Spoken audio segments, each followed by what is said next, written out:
Hello, Pisces rising, and welcome to your astrological and tarot forecast for this full moon in Aquarius. It's a big one, and so I think it's worth spending a little extra time with. So, if you're new to this channel, welcome. My name is Lisa Merrifield. I'm with Trails Edge Astrology, and on this channel, I help busy people make informed, good decisions by providing grounded, practical advice on helping you align with the cosmic energy.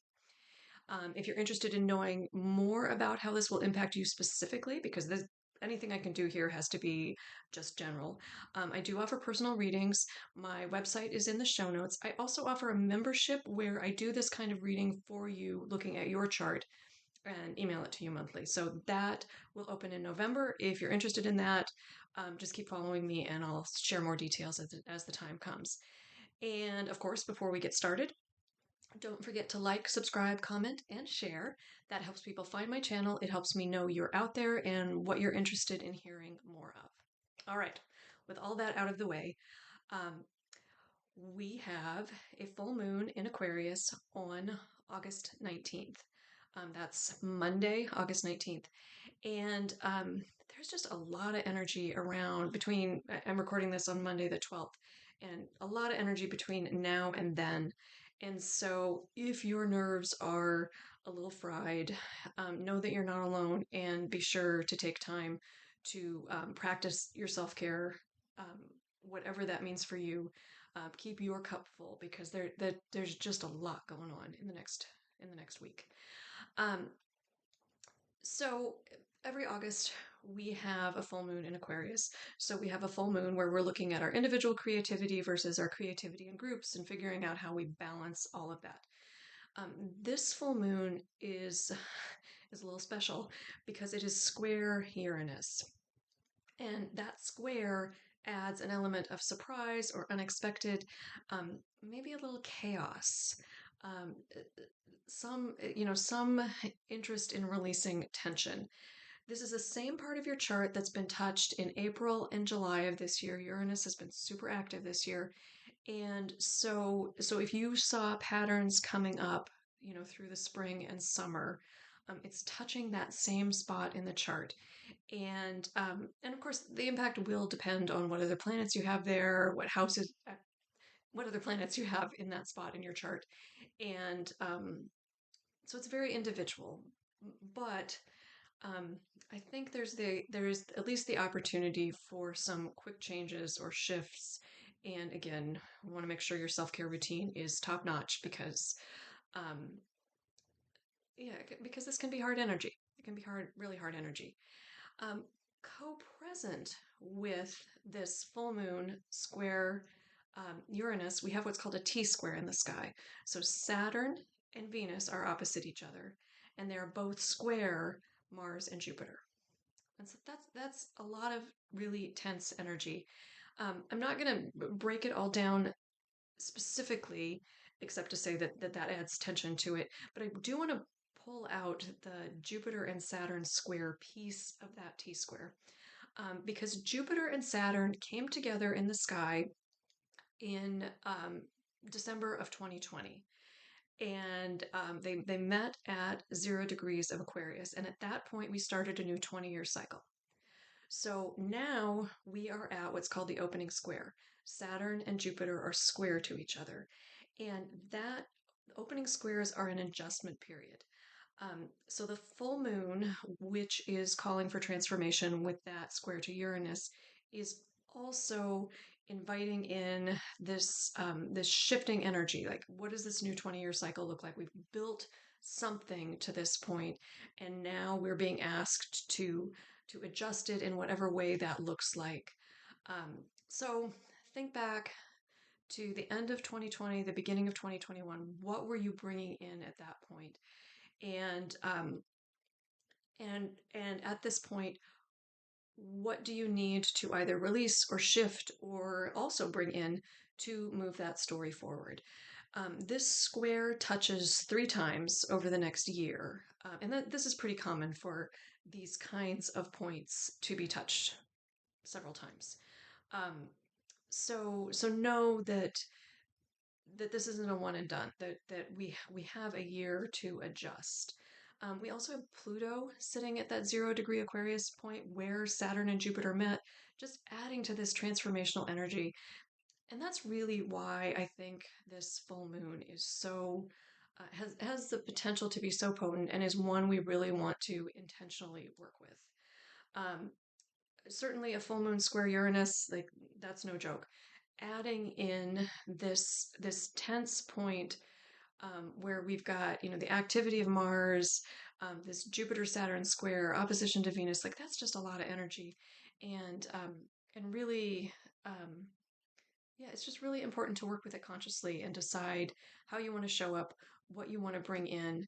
And if you do get blindsided, if something does come out of the blue that you're not expecting, um, to really know and really embrace the energy in a way um, that lets you show up as your best self.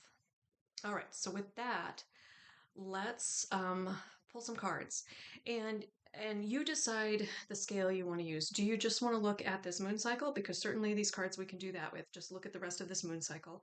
I invite you to again think back to that 2020 time period. What are you bringing in? We're here now. What are you adjusting? And so I invite you to use this reading to kind of think about this next 20-year cycle. What does that look like for you? And what needs to be adjusted now in order for you to step into your power. All right, I'm going to pause and shuffle my cards. We are using the Mind's Eye Tarot today. There we go. And I'll pause, shuffle, and be right back. Alrighty. So I drew 5 cards. We're going to do a 5-card spread today. And our first card is what has been manifested since the Great Conjunction. And the Great Conjunction is that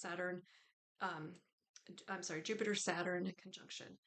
Move this over so I can make sure I can see that. So what has been manifested since the Great Conjunction, that December 2020 point?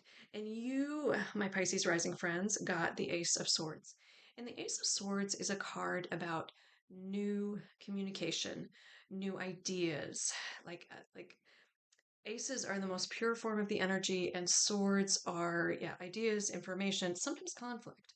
So I would guess that there's some ideas or information that has started to come in that is shaping what you want to do. So I would guess for you some different way of thinking has been percolating for you during this time. So what have you manifested? You've manifested some new ideas, new ways of communicating with people, new ways of expressing yourself, that kind of thing. Um, so what do you need to see in this crisis point? And you need to see the 7 of Swords. And the 7 of Swords is about deception or deceit. Is somebody fooling you, or are you fooling yourself? Are you so I think this point is, so this new idea came in, and what this card says to me is that somebody's either not telling the truth, or is maybe they're not purposely deceiving you, or maybe you're not purposely deceiving yourself, but there's some deception in this, something where you're not able to see the truth or not seeing the truth. Um, Illusions, delusions. So I would definitely check your facts. Definitely, if something seems too good to be true, this point, this square, is really inviting you to take a really close look at that and see, see where things are not as they should be, or as you think they are. All right, let's see, what's the third card? What needs to be released in order for you to embrace this chapter? And we got the High Priestess. I don't know if you can see that card. The light is kind of funny. The High Priestess. So this needs to be released. The High Priestess is secrets. The High Priestess is related to the moon, and so it's very much this lunar, this flowing energy can be beautiful, but I think in this case, when we're looking at some deception, I think maybe some secrets need to be told. Maybe you need to, or maybe you need to ground. Maybe you need to so these are ideas, the Ace of Swords is ideas. Maybe you need to plant this. Saturn right now is in Pisces, which means that it is at some point going to be in your first house. So that is very much like embodying whatever it is you're building. Um, and so I wonder if in this next chapter you need to release some of this nebulousness and some of the secrets and some of the, just like the willingness to go with the flow rather than plant a stake in the ground. So yeah, so just think about that, in your life. Is it that you're deceiving yourself or somebody is deceiving you? Are there secrets? All that stuff kind of, this is an invitation to clear all that out right now so that you can take whatever this idea is, whatever seed was planted um, in January of 2020, and really bring it to the table, really, really move forward with it. All right, what opportunities are beginning to emerge with this opening square between Saturn and Jupiter? And we got the Four of Wands. And the Four of Wands is a celebration card. It's often depicted as a wedding card, but it doesn't have to be a wedding. It's a yeah. There's a celebration. There's some beautiful energy coming in, something passionate and creative, and and yeah, and just an invitation to if you can kind of get out this deception, get out the secrets, like um, really move into the light with whatever it is you're building or bringing in. This card says that some really happy times are on the way. Um, that things are really coming together. Unions, it's happening. It's whatever it is you want to build has the potential to make you really, really happy.